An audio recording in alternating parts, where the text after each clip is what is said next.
I've just found out about you, sorry, like I'm very new, but I'm new, I mean, like in terms of different ways, but I've been like trying Vipassana, I've been trying many, many things, Ashram, Shivananda, and all of the things.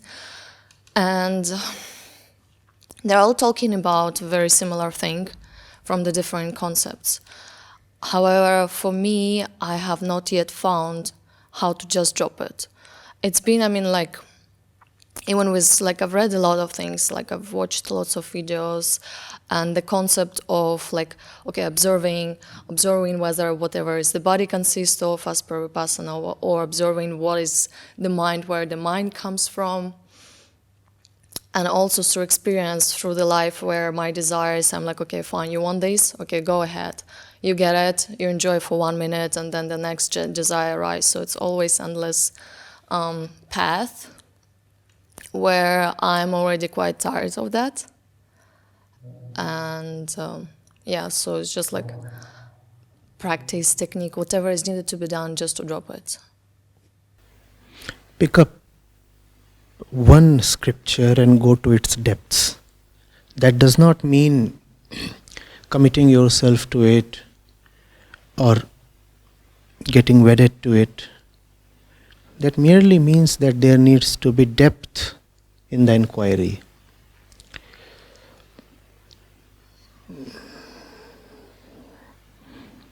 It's all right and probably great to be open to various methods and various teachers. But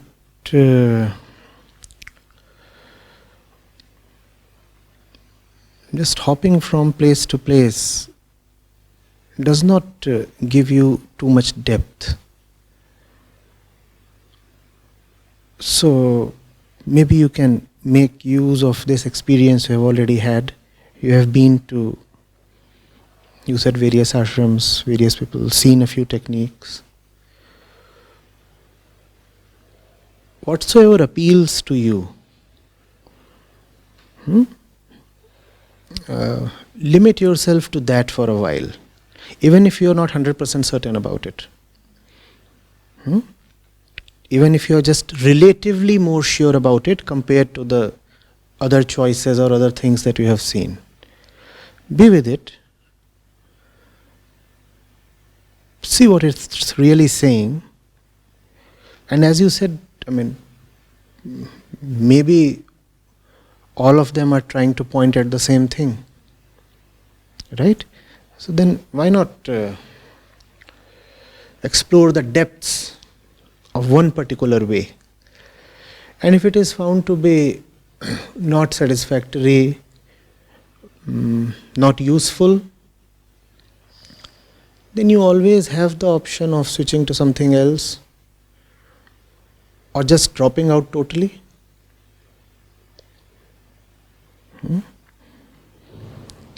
You'll not be able to be meditative unless you zero in on something.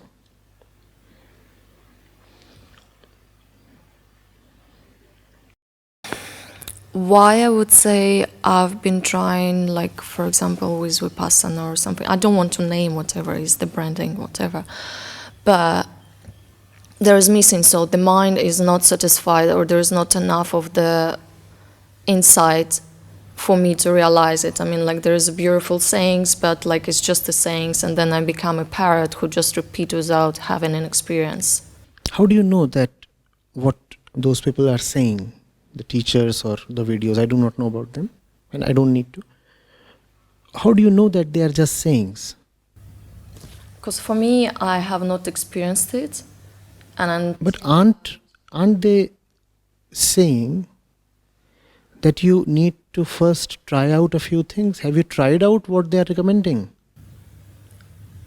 Well, I would say so, because I mean, like, with the meditation for Vipassana is like 3 years, where like I've done like 7 of them. Right, okay. And the last one was for... But you said in the beginning that you I mean, it's not like I'm just like, like, oh, I'll go for one day and then I'll drop it. No, I would be like quite. So when you said that you are quite a beginner, that was just in humility. Yeah, with you, because like I just saw like few of the posters. So I'm like, oh, why not to try it? So it's not that. Keep the facts. Keep the facts in front of me. I mean, So, like, excessive humility will distort Yeah. the question. Because when I tried, like, okay, I was like, okay, fine, let's try 20 days Vipassana, okay, let's do it. And then when I see my mind just get irritated rather than getting into the depth. And when I see. If you have given them that much of consideration, right, then what prevents you from striking them out altogether?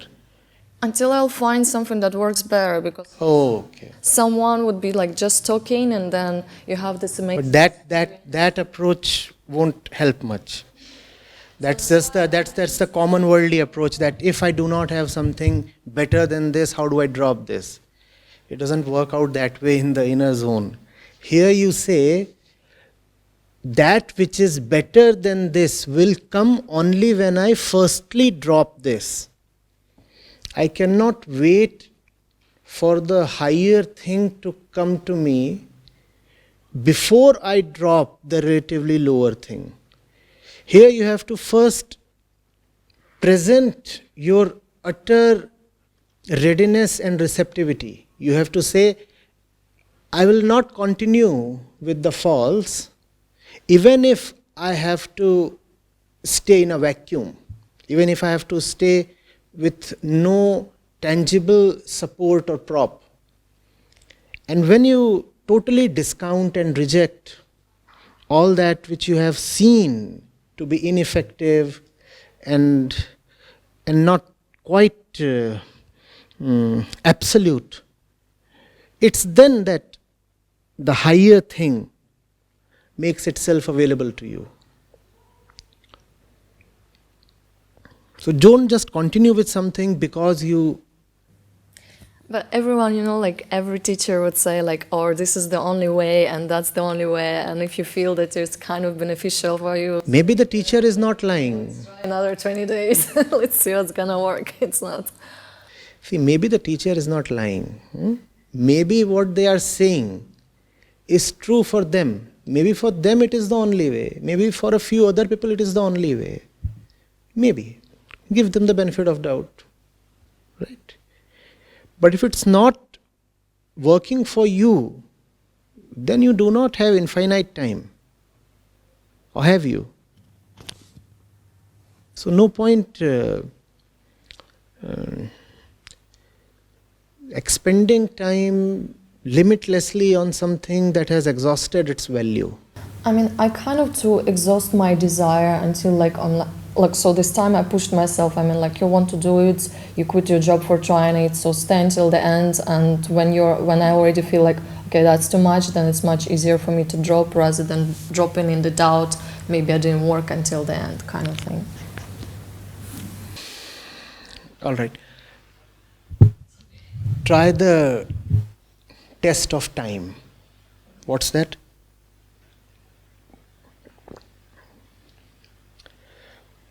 If something has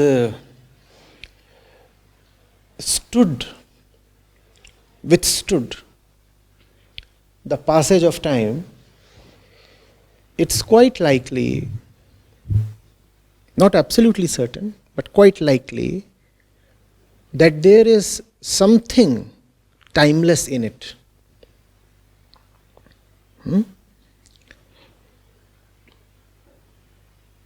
So you have had the experience with living teachers. You go to them, you speak to them and all that. They teach you a few methods, techniques that they have. Now go to the one who are no longer living. Go to them. Go to the classics. Go to the scriptures. They are time tested.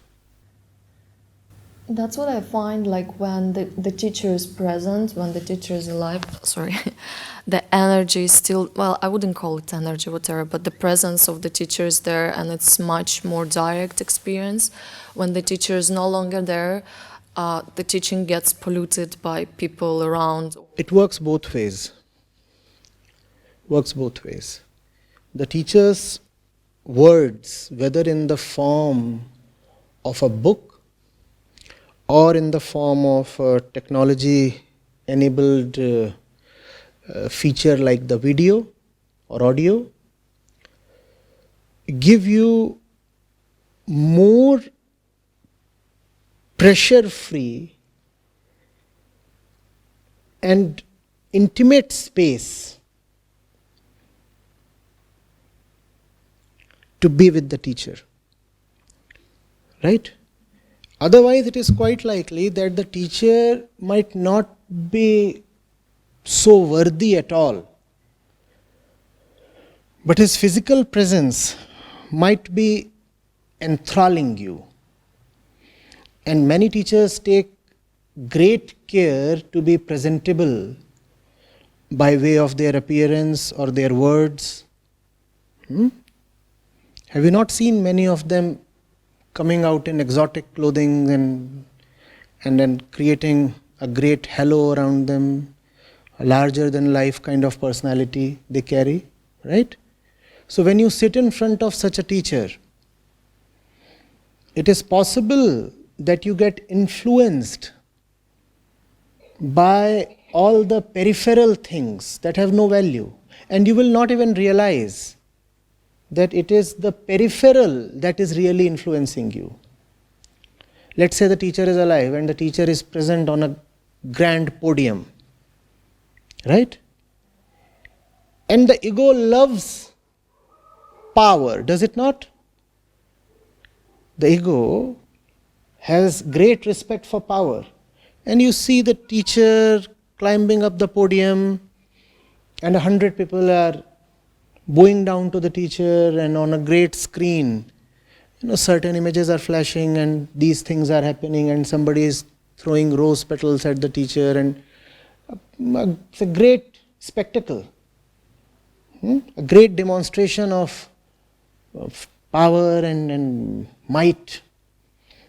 And the audience does get influenced by all that. And the ones who are getting influenced will probably not even realize what exactly is it that is influencing them. They may think that it is the erudition or the scholarliness of the teacher that is influencing them, whereas the fact is that it is the popularity and the power and the might and the personality of the teacher that is influencing them. So the physical presence of the teacher can both be a blessing and a curse. Right? In the physical form, the teacher can be really impressive. But then you take his book and you retire to your quiet corner and you say, shorn of all the ornamentation, what is the crux of his teaching? Keep aside all the ornamentation and all the jazz and all the blitz. What is the crux of the teaching? Now let me see. And the crux of the teaching can be contained in a 40-page booklet. And then you go through that booklet and you find there is not much in it. The booklet is not half as impressive as the teacher. That possibility is there. So even as we really sing paeans to the living teacher, the Jeevat Guru, we have to be careful of the personality phenomena. A lot of the living teachers sometimes actively promote a personality cult around them, which might be good for their own interests, but is not beneficial at all for the ones who are with them. So, I said, be with the ones who are no more alive. That may probably reduce a bit of benefit that you would have had from them, could you meet them when they were alive, but that would also ensure that now you are insured against getting influenced from their personality. The fellow is long since dead. His personality cannot influence you now, though his legend can. But then, you are in your own tranquil corner. You are with the book or the video, right? And here you can be more collected, more composed. Now see what they are saying. So go to the spiritual classics. Don't be in a hurry to reject what the past has given us. Reject that which is unworthy. Reject all that which is foolish. But then avoid a blanket and absolute rejection of religion per se. And that has become quite fashionable, People say, I'm spiritual but not religious. The moment you say, I'm spiritual but not religious, what happens to all the religious literature then? You just keep it aside. The fact is, that may contain a lot that is extremely useful for you. So, go to the classics. I do not quite know about your inclination towards the spiritual books, but if you can maybe start with Vedanta, maybe the principal Upanishads,